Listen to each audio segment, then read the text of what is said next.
Now, after our break was, Russ Sharp is here. He traveled all the way from LaGrange, Illinois, to be with us, to present his program on the Rio Grande Railroad. Before you start, I'll let you introduce yourself before your program starts. We want to thank Russ for coming all the way from Illinois to join us. Russ has tried to do this since March 2020. Wow. So even though Russ has traveled extensively since then, it hasn't been to a West Jersey chapter meeting, so we're very pleased to have you here tonight to join us.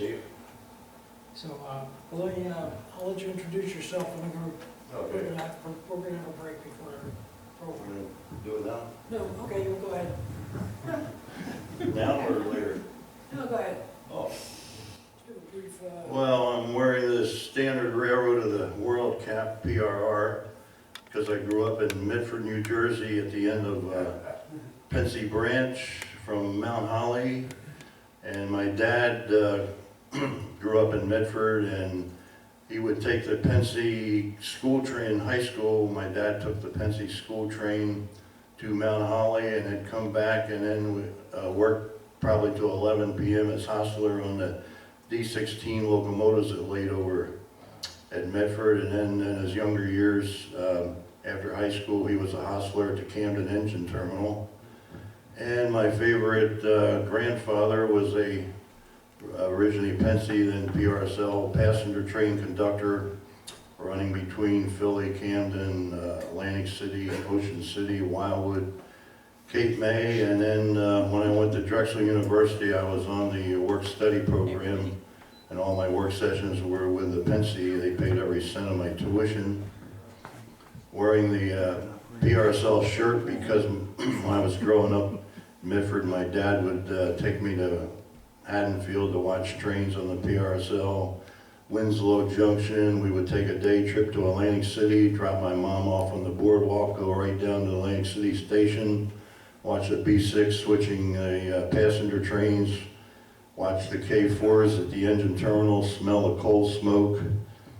And as soon as I was able to walk, my dad would take me to Broadway Station in Camden and walk down the track, down to the Roundhouse, and walk by the coal tower, and then walk around along the Delaware River, along the yard, back along the ferry terminal, back up the track along Allen Tower, back to Broadway, watch the evening rush hour. So that's pretty much it, Dave. Okay, these photos are the last 2 years of the Rio Grande narrow gauge freights, 1967 and 68. Also, toward the end of the program, some photos of the Durango Silverton passenger train to Silverton when the Rio Grande was still running it. Let me get my glasses.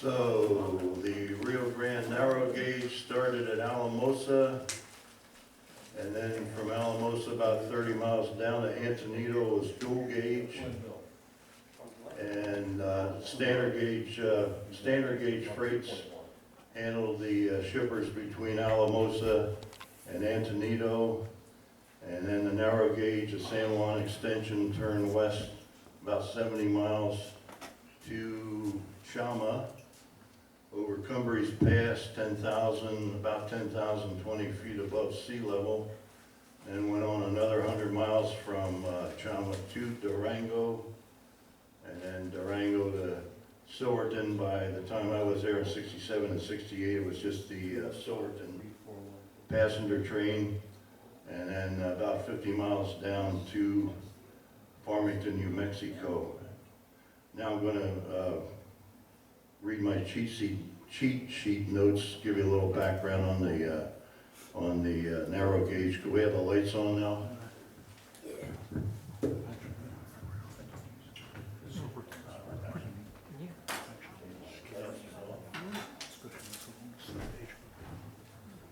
I forgot to mention, after Drexel, My career was with E&D, mostly trying to sell locomotives overseas, first territory, India, Bangladesh, Sri Lanka, Pakistan, and then Europe as far east as Romania, Israel for a couple years.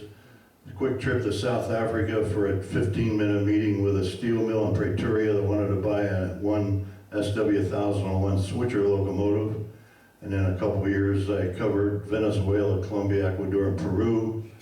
And presently I live in LaGrange Park, Illinois, about a 5-minute walk to the racetrack, BNSF East End racetrack. Now a little background on the narrow gauge. I'll just read from my cheat sheet notes. The San Juan extension reached Durango, Colorado in 1881. Traffic was minerals, silver, coal. Can everybody hear okay? Lumber. The Farmington Branch, 50 miles, that was 50 miles from Durango to Farmington, was built in 1905 as a standard gauge line. Belief was that the Alamosa to Durango line would be converted from narrow to standard gauge. It was converted to narrow gauge in 1923. Mileage 199 miles Alamosa to Durango, 45 miles Durango to Silverton, 47 miles from Carbon Junction, just a little bit south of Durango to Farmington. And then at Antonito, the Chile line ran on down to Santa Fe, New Mexico, because it was, I think, the Chile line, because they grew chilies along the line. That was abandoned in 1941. There's still a water tank at Tres Paredes, and Santa Fe Station is now a Tomasita restaurant. I've been there, saw both in February of 2020.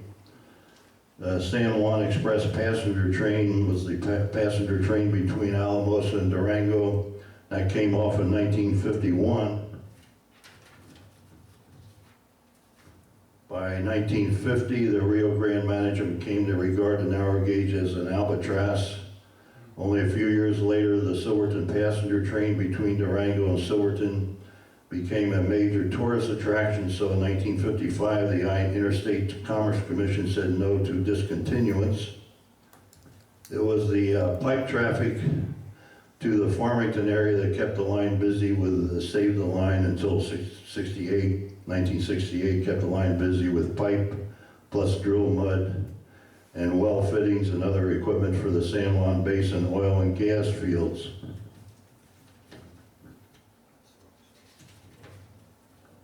So additional cars and locomotives were needed from the other narrow gauge lines, but the narrow gauge line from Salida to Alamosa had already been abandoned, so the cars and locomotives were transported on standard gauge flat cars via Pueblo and Wassenberg, then over La Vida past Alamosa. Total of 242 guns are known to have been converted to pipe cars and idler cars, because the pipes were longer than the converted gondola car.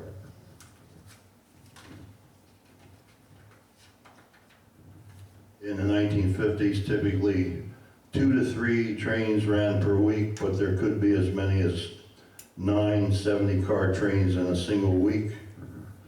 When I was at the narrow gauge in 1967 and 1968, very few trains were operated. Lumber was still being loaded in boxcars at the lumber mill in Durango and loaded onto flat cars at the lumber mill in Chama, New Mexico. Locomotives, 282 K28s, 10 numbers 470 to 479, built in 1923 by Alco. During World War II, they went to the White Pass and Yukon Railroad in Alaska, also 3-foot gauge, and only 3 survived due to heavy damage while on the White Pass and Yukon. Of course, they're now running on the Durango Silverton Railroad. And then there were 10 282 K36s, 480 number series built by Baldwin in 1925. 10282 K37s, number 480 to 499, built in 1902 by Baldwin as standard gauge 280s. In 1928 to 1930, the Rio Grande Burnham shops in Denver converted them to 282 narrow gauge locomotives. Also, 50 narrow gauge reefers were built by the Rio Grande in 1908. Alamosa Station is still there, brick, built in 1909 after the wood depot burned in 1907. It still exists and was being used by the Rio Grande Scenic Railroad passenger trains, part of Iowa Pacific's Rio Grande and San Luis Valley Railroad, now in bankruptcy. Alamosa back shop was 12 bays. Antonito Station was built out of lava rock, one of the few stations built that way. There is a grant to restore the building in works. In 1967, a total of 7 round-trip freights ran in April, May, June, and July. In 1968, a total of 5 freights ran in April, May, June, and July. Last freight ran on July 17th, 1968.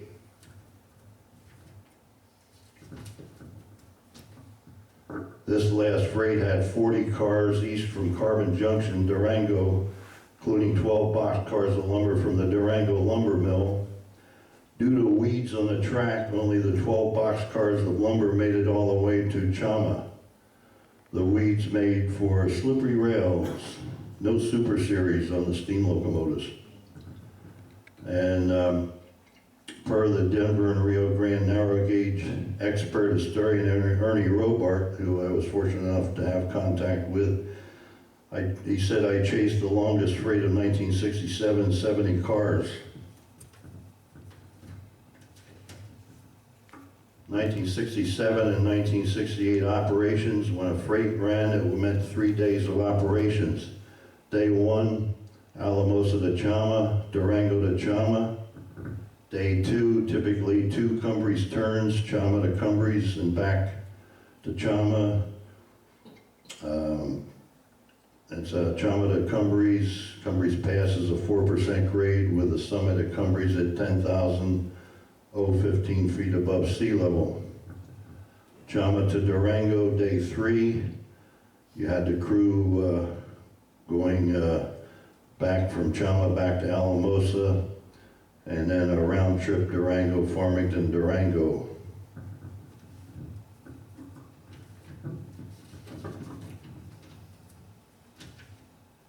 Today, thankfully, the narrow gauge between Antonito, Colorado and Chama, New Mexico has been preserved as a Cumbres and Toltec Scenic Railroad, and between Durango and Silverton as a Durango and Silverton Railroad. I was present for the operation of the Cumbres and Toltec Scenic Rotary Snowplow OY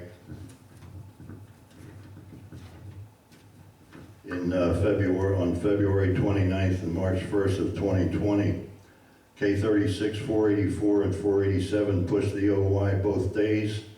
On the 29th, the plow train made it from Chama, New Mexico, partway to the summit at Cumbres, Colorado, and on the 1st, it made it the rest of the way to Cumbres.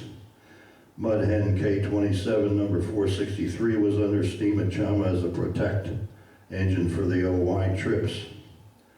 K36, number 483, was at Chama, and K37, number 492, was also at Chama out of service. And I saw K36, 484, and 487 at Antonito on March 1st, 2020. Today, the line from Alamosa to Antonito is standard gauge, San Luis and Rio Grande Railroad. The line from Alamosa east over Levita Pass, 9,430 feet above sea level to Walsenburg, Colorado, is the San Luis and Rio Grande Railroad. At Walsenburg, cars are interchanged with the Union Pacific Railroad. A line runs west from Alamosa to South Fork, Colorado, which is also part of the San Luis and Rio Grande Railroad. At Monte Vista, Colorado, interchange is made with the San Luis Central Railroad. which runs to Center, Colorado, 13 miles in length. They haul potatoes in season and former Amtrak Mail and Express Department refrigerator cars. Also malt, wheat, barley, fertilizer, and chemicals.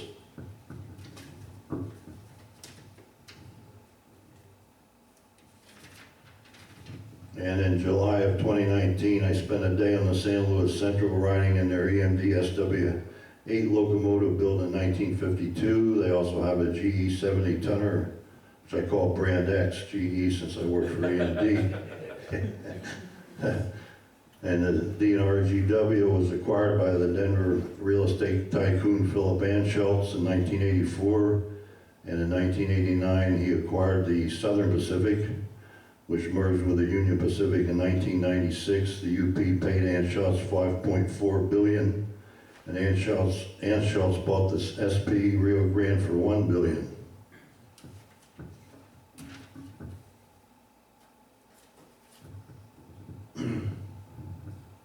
And the San Luis and Rio Grande today has 2 customers in Antonito, Red Lava, it's probably for landscaping, and then a few miles south of Antonito, Perlit, which is volcanic glass good for filtering, such as filtering beer before it is bottled. And Coors, I think, still ships barley and hops via San Luis and Rio Grande on a siding between Alamosa and Antonito. And again, I had already mentioned interchange of Monte Vistas with the San Luis Central.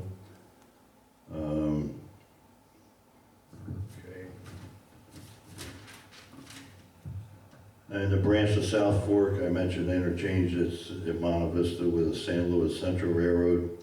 Followed that branch with a friend in February 2020 after the chasing and videoing and photographing the Cumbres and Toltec Scenic OY trip. Saw a unit train of empty coal hoppers stored north of Monte Vista.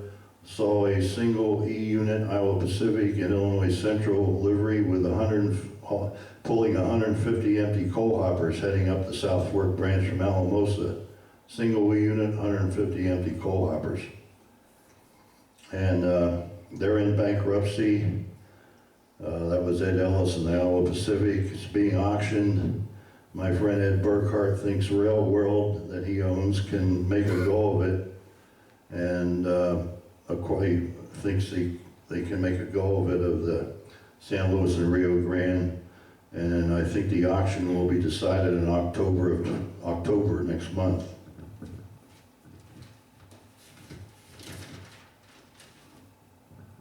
And the mountains at Cumbres, Durango, Silverton, and so on are the San Juan Mountains. The river at Pagosa Junction, also known as Gata, which is in my presentation, that's the San Juan River. River along the Farmington Branch you'll see is the Animas River. Crops grown in the San Luis Valley, potatoes, barley, wheat are now the main crops, plus carrots, lettuce, broccoli, and cauliflower. And 1967, for the first visit to the Rio Grande narrow gauge, I had my Pensy pass, so I would have taken the Pensy, Penn, Texas, or St. Louis, Louisiana. I don't think it was honored on the Spirit of St. Louis, from Philadelphia to St. Louis. Then the joint Norfolk and Western Union Pacific City of St. Louis from St. Louis Union Station to Denver. Was met at Denver by fellow chapter member George Cook. And we went to the Rio Grande, let's see here,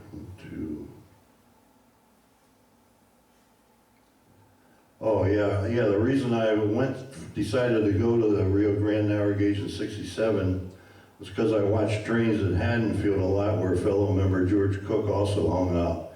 He motivated me to go before it was too late, which I did. And he, and that also motivated me to Nikon F, replacing my Beauty Super 2 single lens reflex. I had to lose pay from working on the PRR while out on the narrow gauge.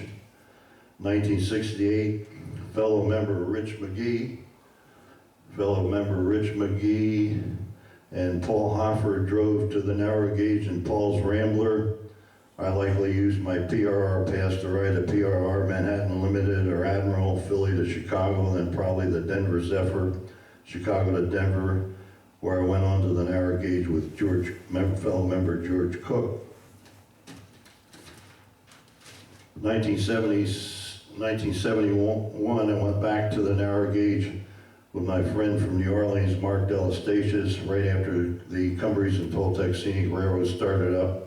Rode Chama to Bighorn and back. February 2020, returned to Cumbres and Toltec Scenic Railroad to see and photograph and video operation of the steam-powered rotary plow OY. And the I think I'd already mentioned the K-27 Mud Hen 463 was under steam as a protect power. And in my presentation, you'll see K-27 Mud Hen number 464 next to the Durango Roundhouse. I Googled 464 and what comes up is it's now at the Huckleberry Railroad that operates out of Flint, Michigan. And I just want to mention PRSL-wise, I used to hang out with Rich McGee when he was a block operator at Tuckahoe, Brown Tower. Used to hang out at Vernon Tower in West Haddonfield with Earl Clark. Hung out with Don Lee, fellow member Don Lee when he's a block operator at Woodbury and Wildwood Junction. And then another block operator, Ed Engel, would hang out with him at Winslow Junction, Atlantic Tower, and so on. And now we can start the program.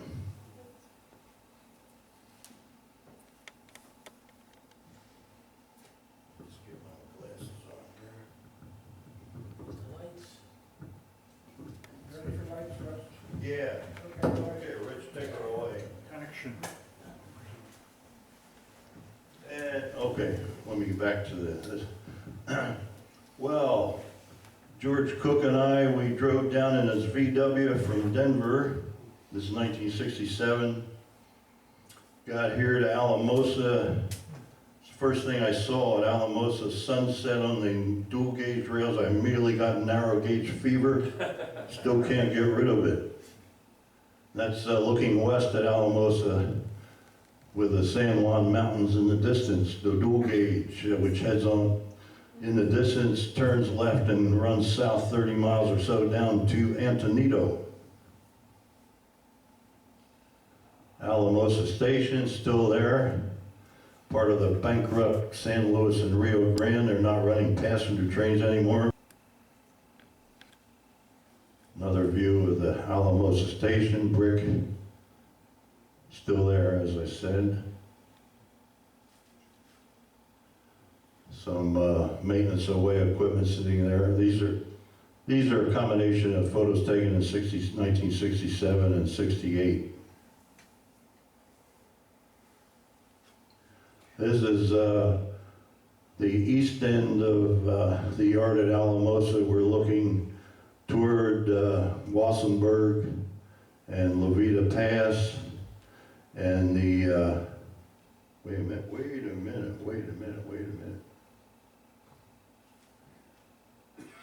No, I gotta, where's the pointer? Okay. Yeah, this incline, they used to load narrow gauge tank cars of oil at Chama, New Mexico, and then they would shove them up on this incline, and then the oil would drop into standard gauge the oil would drop by gravity down into standard gauge tank cars. Another view in the same direction, the Woodard Tower. And you can see a train is loaded or ready to head to Farmington with drill pipe. And in the roundhouse, we got the great news the next day there'd be a double-header freight running to Chama. This is inside Durango Roundhouse. That's K37 497. So these are the two engines that we're gonna pull the freight the next morning out of Alamosa, 483, K36, 493, K37. This is where we tied up that night. There's George Cook's Volkswagen, and Russ Richardson had a narrow gauge motel and museum here at Alamosa, just south of, on the south side of Alamosa. The road going to the left leads to Antonito. This is how they transferred like drill pipe equipment for the San Juan Basin at Farmington. An overhead crane. On the right is a standard gauge flat car, on the left is a narrow gauge flat car. And there's a freight with some UFOs ahead of the caboose, unidentified flying objects headed for Farmington. And I mentioned the 50 narrow gauge reefers Rio Grande built. Here they are. Some of them sitting at Alamosa. Here's the back shop and the transfer table. And inside was K37 497. I don't have a picture in this presentation, but that was the last one to ever get a heavy overhaul, and they never did finish it. Because then next year was the last year of the narrow gauge, 1968. Here's how they transferred drill mud from a standard gauge box car to a narrow gauge box car. And I think you can see the narrow gauge track is a little higher than the standard gauge dual gauge track, so the doors are at the same level. This was known as a farmyard, kind of on the south end of Alamosa. You're looking toward Antonito. And then, so all these stock cars, they weren't, by 1967, they were not hauling stock anymore. These were in the process, we saw them being dismantled, burned up. And well, not the trucks, but the wood part, we saw them burning them up. And some locomotives gathered at the Alamosa Roundhouse. Narrow gauge flangers. Jordan spreader. And they were in let's see here, where's it? This was a woodworking shop. They were still using the woodworking shop at Alamosa in 1967. Another view of the woodworking shop and some maintenance away car. And now it's the next morning, 493. K37 is getting ready for the freight to Chama. This was called, this coal loader at Alamosa was called the Red Devil. I think that was the name of the manufacturer, and they had one at Antonito also. And here's a crew getting ready. One guy oiling up there, talking things over. K36, 483. Slight problem, delayed the freight leaving for a couple hours. I think they are replacing the air compressor on the one steam locomotive. Right here.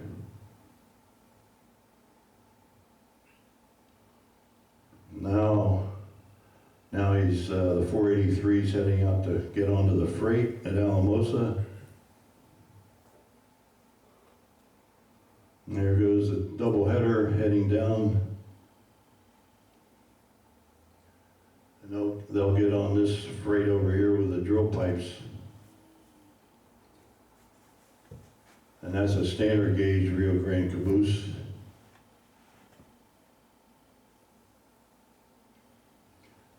Guy checking the cars over before they highballed out of Alamosa.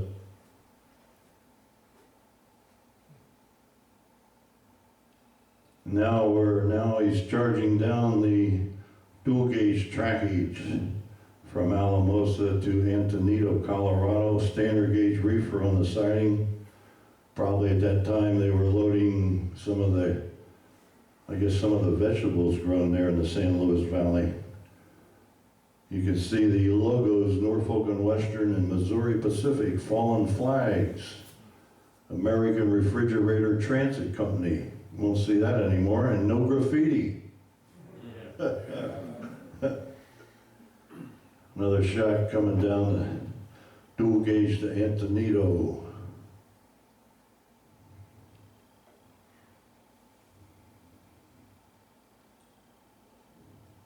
This might have been a 70-car freight.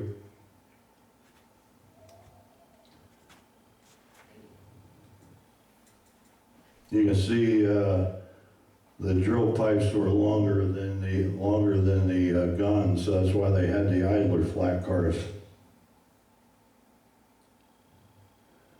That was great to see wood box cars, wood cabooses, steam locomotives, flying saucers. Flying saucers maybe? I don't know. And I think they were dispatching by Morse code. Now here's the core siding. That's probably still there, because I understand that's one of the shippers for the San Luis and Rio Grande loading barley and hops for their, for the brewery at the Golden, Colorado.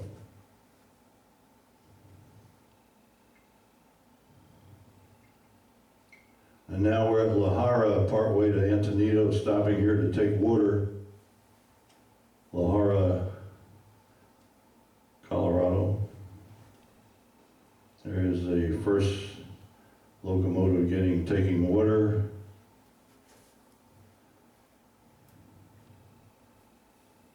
And the second one. In the distance you can see the La Jara depot train order signal. The depot is still there, and of course this is standard gauge now, San Luis and Rio Grande.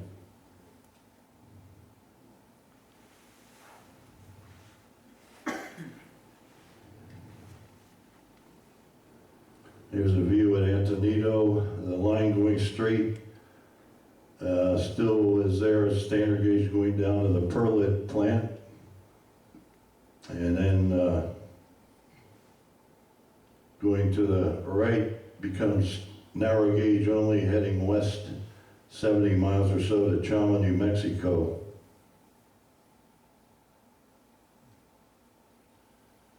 Here's another view of the Antonito depot that's built out of lava rock. That's still there. They have a grant now, a grant for restoration.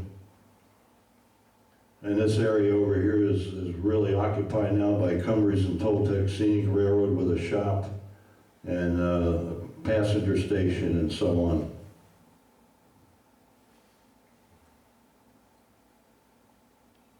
Another view of Antonito Depot. Here's the Red Devil coal loader at Antonito. And both locomotives are going to take coal with the Red Devil coal loader here in Antonito. Taking water and coal. And the crew posing for a photo. And fellow chapter George Cook that I went with, I believe that's fellow chapter member George Cook sitting there enjoying the sights.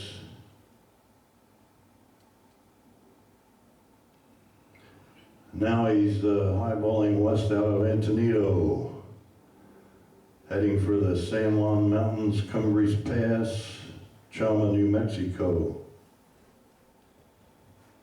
I think the locomotives are separated due to bridge, probably some bridge weight restrictions between here and Chama.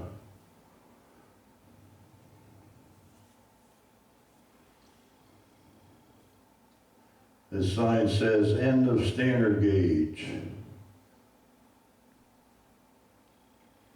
And we just stood there and probably could have watched them disappear into infinity for an hour or so.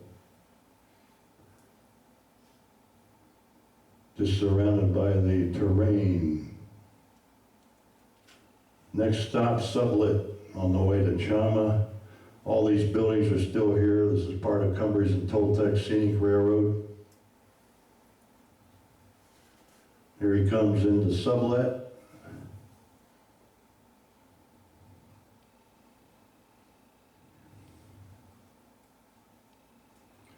And now he's getting close to the summit of Cumbres Pass, going through Los Pinos on I think it's close to a 2% grade going up to Cumbres, to the summit of Cumbres.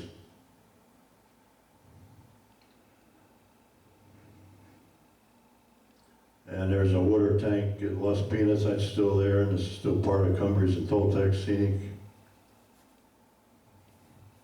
There's that flying saucer, hasn't gone away. And they've reached the summit at Cumbres Pass, 10,015 feet above sea level. And this station operator's office is still there, part of Cumbres and Toltec Scenic Railroad.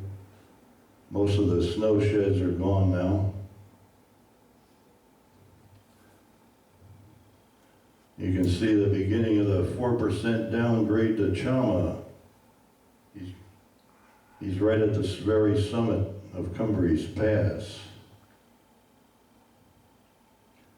And then at Cumbres, they separated the locomotives due to further down the line, there's Lobato Trestle over Wolf Creek, and that cannot take two locomotives at the same time. So one would run light down the Chama, and then the other one with the freight would go down. There he is going across Lobato, probably pronouncing it wrong, going over Lobato Trestle, Wolf Creek underneath. You can see the 4% grade here, getting near Cresco, Colorado. There's a water tank at Cresco, that's still there, part of Cumbres and Toltec Scenic. Chama station's still there, but it's now painted yellow, kind of a yellow color.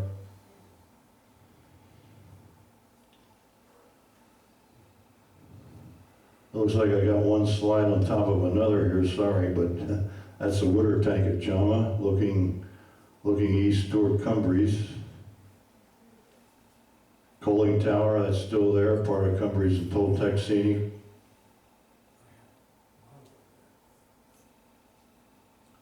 I think he's going to take coal there. Some guns loaded with coal for the coaling tower at Chama.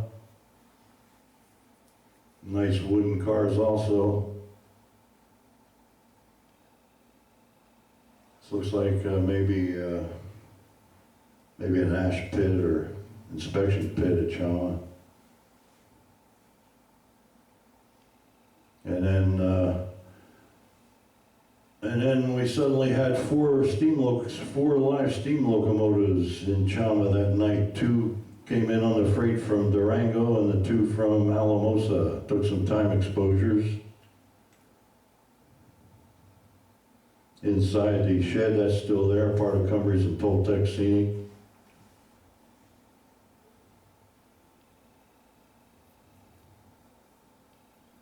Next morning, these two guys are getting ready to make some Cumbres turns, taking part of the train, empty train up to Cumbres and then coming back to Chama for another section of the train.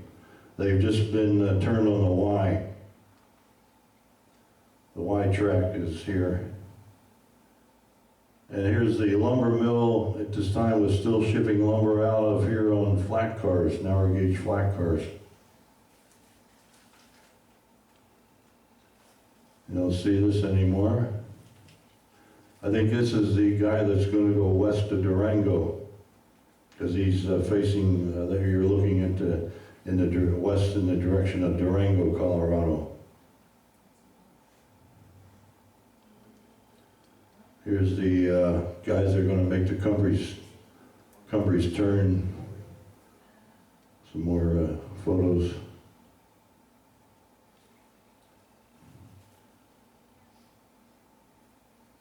And this is coal that's up there to be unloaded into the coal tipple. Here comes the Cumbres turn just east of Chama, starting to head up the 4% grade to Cumbres.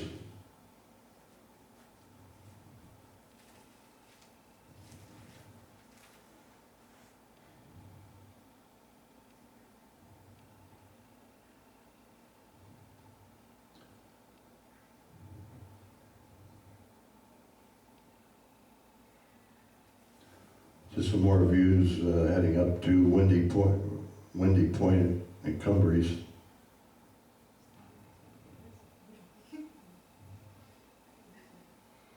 And just in the distance would be Lobato Trestle. This is a photo taken actually out on Lobato Trestle, Wolf Creek underneath. And up here should be Windy Point, just around the corner will be the summit, Cumbres Pass, the summit. They'll make some loops and go right up here around Windy Point.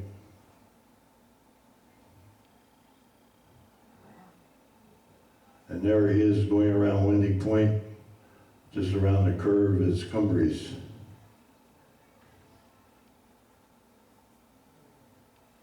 One of my favorite views, that's standing at Windy Point, looking down the valley toward Chama, when the road was still a nice one-lane kind of gravel road. Now it's been ruined as a blacktop road, two-lane road. I prefer the old gravel road. Hello. This is a crowded meeting. This is pretty darn good. So I am Mayor Rob Jakubowski. Welcome to Audubon. So this is awesome. Can you get recruit up? I can recruit some of you for some of our other meetings. There you go. I mean, wow, this is awesome. So, yeah. Thanks for keeping Rich busy. He does not have enough to do. That's not true. But keep coming to Audubon, keep using our facility here. If I could do a couple quick things that, our historical society has been one of the things I've been focusing on. I do have a master's degree in American history. So, we've been trying to do this sign project, which Rich wrote a couple for me. The county's funding. We're gonna have some signs around town showing the different items that have historical value for Audubon. And upstairs, we actually we're partly done renovating one of the rooms up there. And this guy right here, Walt, he helped run a historical society for years. And 20 years ago, he's like, I always wanted a museum for Audubon. And I gotta tell you, I wasn't even living in town at the time. It was one of those years I was not in town. And I had no idea I was gonna ever be mayor. But in my heart, I said, one day, Walt's gonna have a museum. So that's gonna be a museum. We're about to pass a capital bond so that I'll have like 20 grand to have for displays, some cabinets for archive stuff, which will be a little bit better than the closet and cardboard boxes that Rich currently has. So history matters, and we need to preserve it as much as we can. So seeing this many great local historians sitting here in Audubon. Gives us at least more energy to keep doing what we're doing on our side. So, welcome. This is awesome. So, get back to your show. I gotta go to bed. It's too late. Well, thank you very much. Really appreciate your hospitality, and we're glad to have a new home here. Yes, this is great. Thank you. Okay, great. Thank you. All right, thanks, guys. Oh. Yeah, we have another Jakubowski in the room. Are you from Camden originally? No, I grew up in Philadelphia. Oh, yeah, that's another set of cousins. I'm related on the other side, just not on this side. I was thinking back to the 1790s and all. So I do. We're talking genealogy. And here is the station and operators building at Cumbres, still there, part of Cumbres and Toltec scene, but not this car. And there's one of the engines turning on the Y. Most of the Y was covered by snow sheds, and they're just a little section is left today as part of the Cumbres and Toltec scenic. And now, one locomotive to avoid too much weight on Lobato Trestle, one locomotive is going to run engine light back to Chama down to 4%, and another one will run down with a caboose. There's the guy with the caboose. And there he goes down, starting down to 4% there. Now we're going to drive, George and I were driving from Chama to Durango to chase an eastbound freight from Durango back to Chama, and on the way we stopped and photographed the Dulce station. I think that might be preserved. And now we are in Durango, and of course this all still exists as the Durango Silverton Railroad. That coaling tower is no more. And just some scenes at Durango Yard. The roundhouse is still there, part of the Durango Silverton Railroad. Inside Durango Roundhouse, 490. There's a 497 K37. That'll be taking the freight, one of two engines taking the freight east to Chama, and a K27 for the Silverton passenger train. And there is the coaling tower, no longer there. It's in Durango as part of the Durango Silverton Railroad. And some obviously riprap for work train probably to drop off up along the Animas River between Durango and Silverton. And they were still loading lumber in the narrow gauge wooden boxcars. This is a lumber mill at Durango.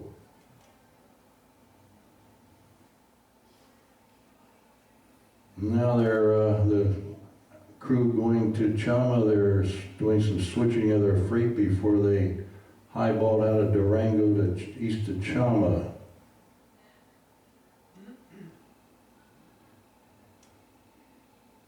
This was the sand house, roundhouse back there.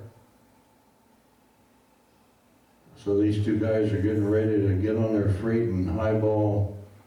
Well, first to Carbon Junction, a few miles south of here, then east to Chama.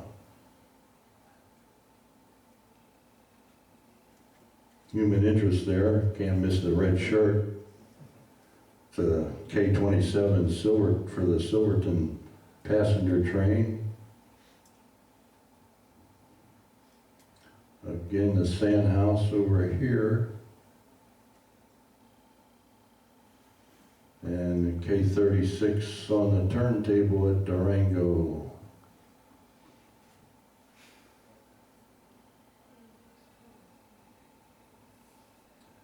And now they're on their freight, ready to highball. Well, first a few miles down to Carbon Junction, where they'll pick up empties that were brought up from Farmington on the Farmington Branch. Still riding the roof there.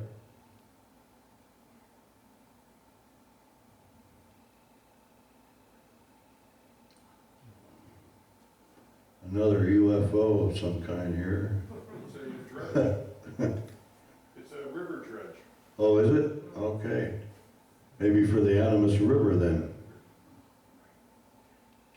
And now we're a few miles south of Durango at Carbon Junction, and these empties have been brought up from Farmington. So he's gonna pick them up and then go on to Chama.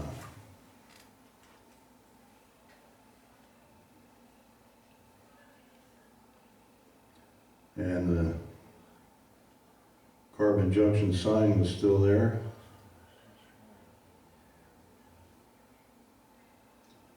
Now he's charging up a grade out of Carbon Junction. Branch to Farmington is down here going this way to Farmington, and he's coming up grade, about to head east to Chama. What's that, gas for 28 cents?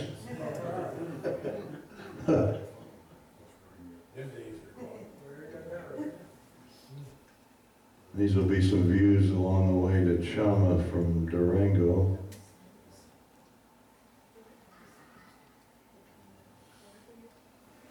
And we had a slight delay there for the cattle drive.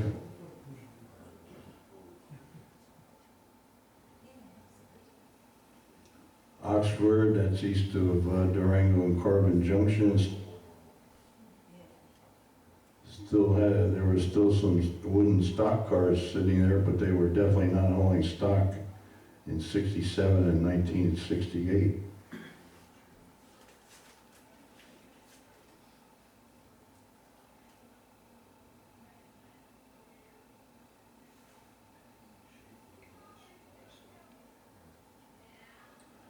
And this is the relocation, Arboles, Colorado. In 1961, they started building Navajo Dam, which was going to take out the narrow gauge line. So they built this relocated line at Arboles in 1961 and 1962. So this line, this part of the narrow gauge was just built in 1961 and 62. Notice the ballast instead of the weeds and the dirt. Blowing out a cylinder cock there on our Arboles relocation. Charging out of Navajo Canyon. And this is a road now you can drive from Dulce to Pagosa Junction on what was the narrow gauge.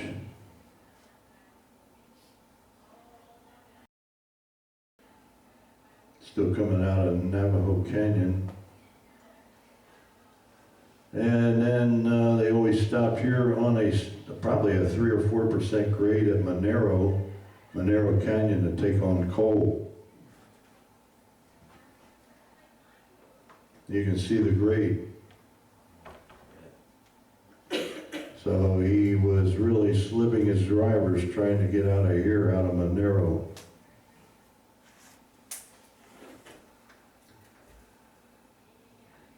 And they always carry these canvas water bags.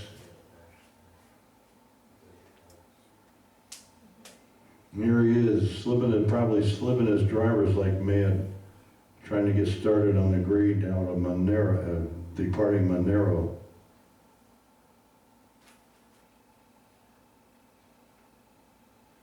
And that's still the Monero area water tank there.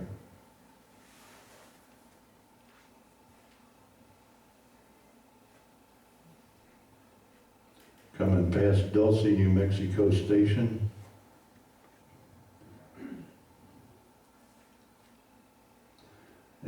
this would be right around, right in this area was the Continental Divide. Kind of interesting, east of Chama is the Cumbres Pass, 10,015 feet above sea level, and here this point west of Chama is the Continental Divide, definitely not 10,000 feet above sea level.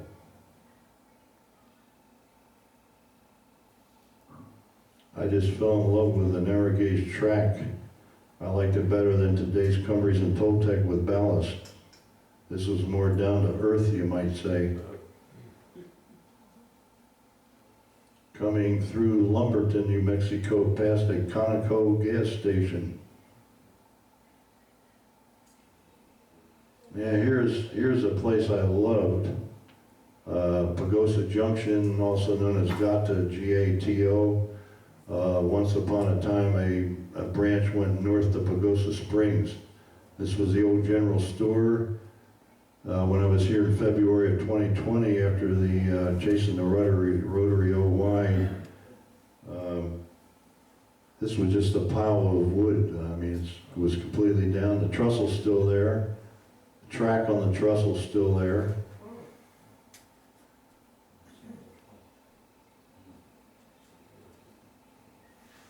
And here's eastbound, going to take water at Pagosa Junction.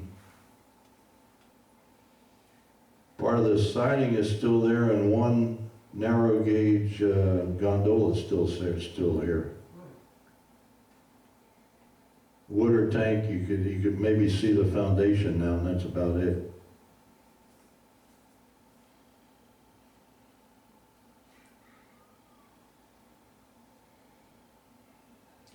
And now he's in the home stretch to Chama. Chama's just up ahead. He's arrived at Chama, and now again we have four live steam locomotives at Chama. Two that have come in from Alamosa, and these two from Durango.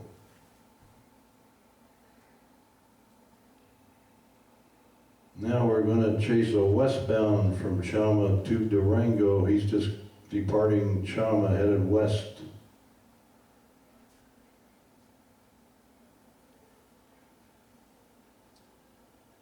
So Dulcie again. And now he's going to take water back at Pagosa Junction, Gato.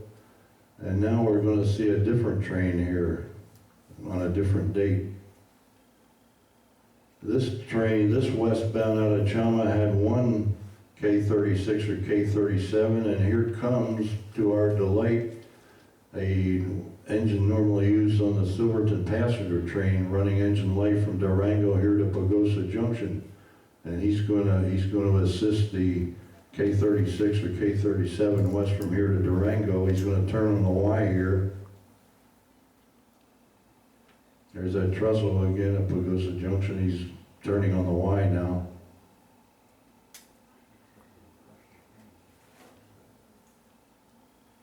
Here's that general store again. Now he's coupled to the K36 or K37. They're ready to highball west out of Pagosa Junction, Gato, heading to Durango. And that's the San Juan River coming out of Pagosa Junction with the K27 and K36 or K37. Another view, there's the Pagosa Junction in the distance. Trestle and the general store and the San Juan River. You up on a mountain? Yeah. The road was up at the road was at this elevation. And a few cattle in the way there. These box cars are probably empty. He's going to the lumber mill in Durango, and then of course he's got loads of pipe for the oil and gas fields in Farmington area. Crew was enjoying the roof of the caboose. This place is called Florida, coming up grade, getting closer to Durango.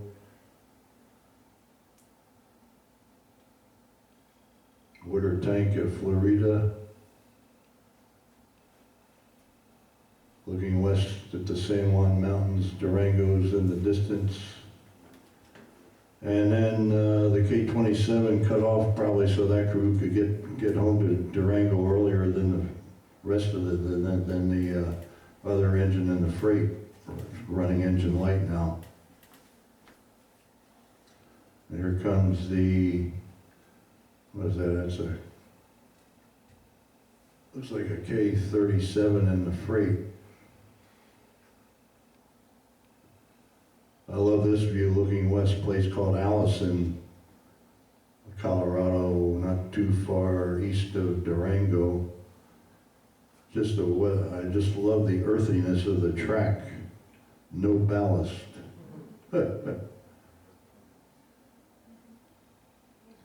Now we're at Carbon Junction. It'd be dropping off the cars of pipe. Next day they'll take it down to Farmington. Now we're going to chase this is the next day, we're going to chase the freight with the loads from Durango to Farmington. Here we're looking north toward Durango. Cedar Hill, that was a point on the Farmington Branch. And here comes the freight with the loads going down the Farmington Branch. And in the distance is the Alamosa River. Another view of the loads headed for Farmington. And the Alamosa River. This was the one station that still existed between Durango and Farmington, Aztec, New Mexico. Here comes the freight going past Aztec Station. I believe that's gone now. Of course, the whole Farmington branch is abandoned. As I said, this was built as a standard gauge railroad. Now we're at Farmington. Got a water tank there. Lots of box cars. Oh, they must have been, they weren't for the lumber mill. In Durango, they were loaded with drill mud. Now he's apparently turned on the Y there and now ready to head north. Back to Durango. Taking water at Farmington.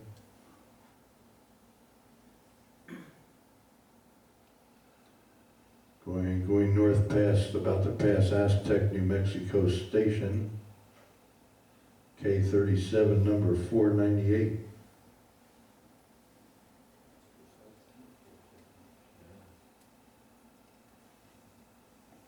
Guess what this green sticker says? Can anybody guess?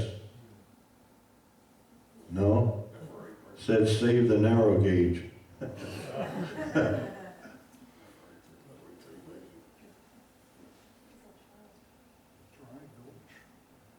There's a save the narrow gauge sticker again.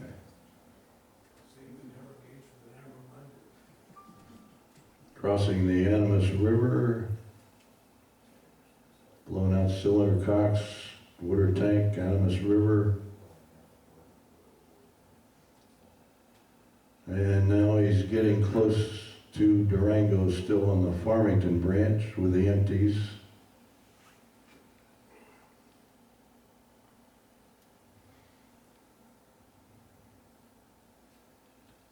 Another view of Durango Station, still there. Now we're going to take a ride on what was still the Denver and Rio Grande Silverton passenger train, Durango to Silverton and back. This is first water tank north out of Durango at Hermosa, Colorado. And you can see right up here, he starts climbing a grade up to Rockwood, and then he'll be out on the High Line looking down on the Alamosa River. Another view of Durango Yard. Coaling Tower, roundhouse over here. Till 1953, the Rio Grande Southern went off this way to Dolores and Rico and so on. I just love these wooden cabooses. Now maybe you can understand why I'm a Pensy fan and a Rio Grande narrow gauge fan. My HO is all Rio Grande and Pensy. Here comes the Silverton coming into the passenger station from the yard. They had this diesel little critter, number 50, as a switcher for the Silverton. Not sure if that's still there as part of the Durango, today's Durango Silverton Railroad.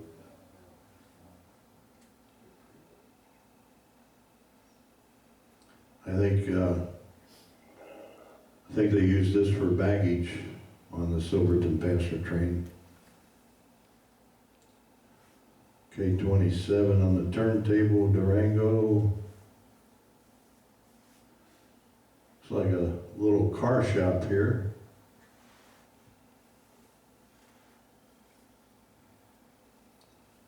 And the roundhouse is still there.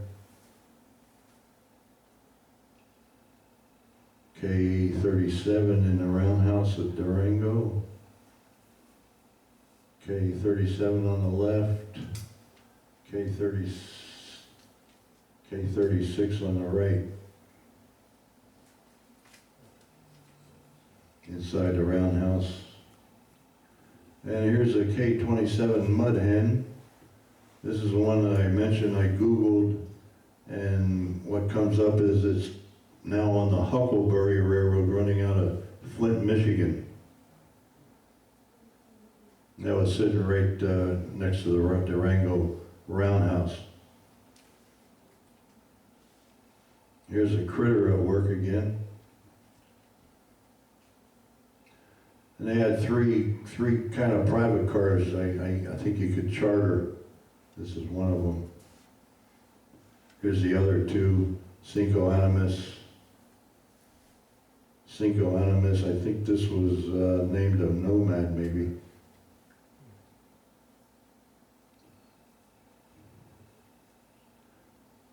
Yeah, I believe this is chapter member George Cook here, looking at the speeders at Durango.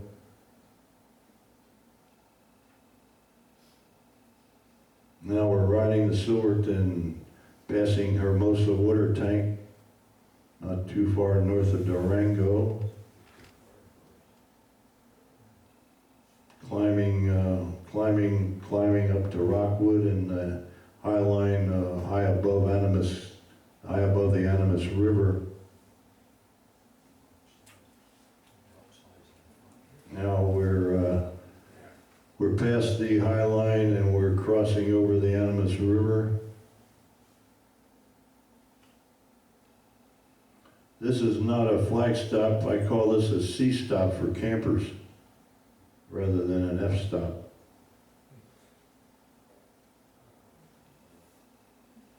Looking down on the Animas River from my car.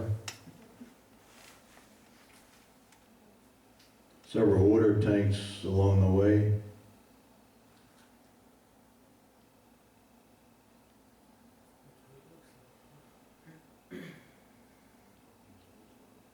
Again, the Animas River. You're right along, most of the way you're right along the Animas River. And that is Silverton in the distance. We're almost there in the Animas River. End of track, Silverton. And then three short lines used to branch out from Silverton to Silverton Northern. I think Silverton, Gladstone, and Northerly, and I think just plain Silverton Railroad.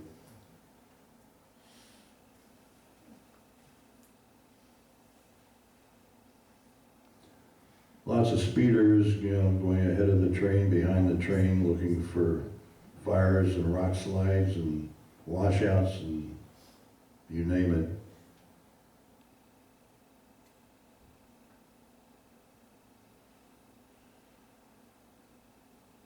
Silverton Station, I'm pretty sure that's still there. 400, well, I think it says, what, 496 from Denver. Elevation, looks like 9,288 feet. Now we're headed back to Durango, going over the Animas River. Now we're on the High Line with the Animas River way down below us.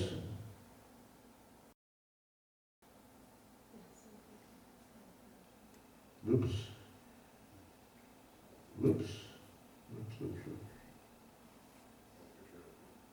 It's the Animas River way down below us. This was when we were chasing the Silverton. He's headed, that's at Rockwood. He's just come off the High Line, high above the Animas River. Now he's at Rockwood, headed to Durango. Downgrade from here. Just broadside, getting near Durango.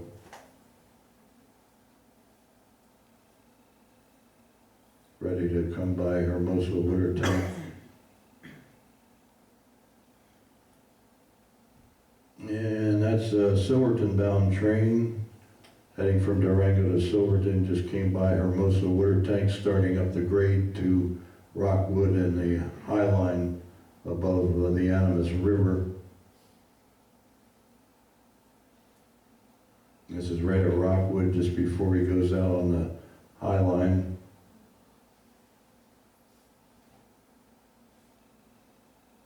Deep cut there at Rockwood before he goes out on the High Line.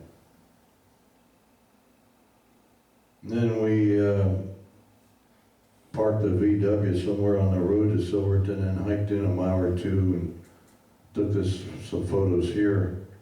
The Silverton heading from Durango to Silverton, crossing the Animas River. Down here is fellow member Paul Hoffer enjoying the view. And we encountered this old boiler and I have no idea what it was used for. Another view, another bridge going over the Animas River. I think this was a relocation due to a washout or something. I think this is the original. We're on a different line. We're on a different line. That's the old line with a wood truss bridge.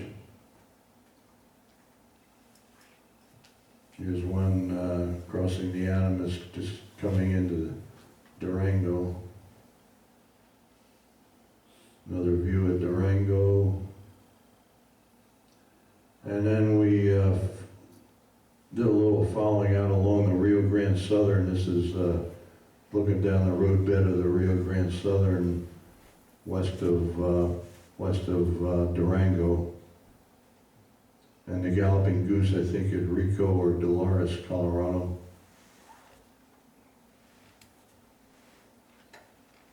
And then this was obviously toward the end.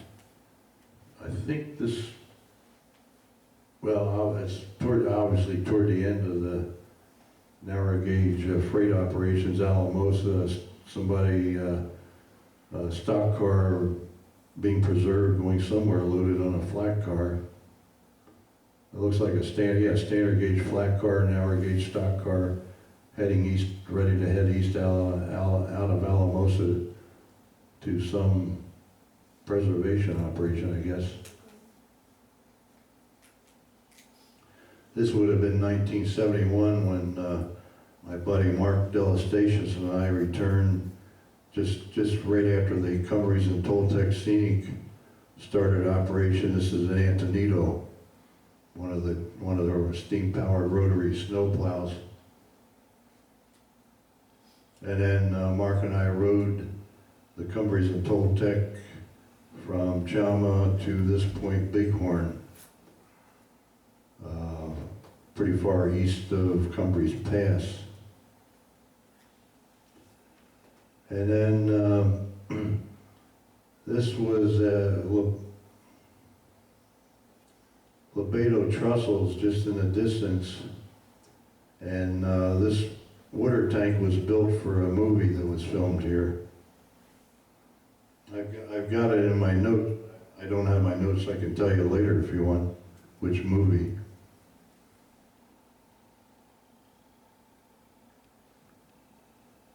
And since to end the program, since I worked for the Pensy, I had to have at least one Pensy shot.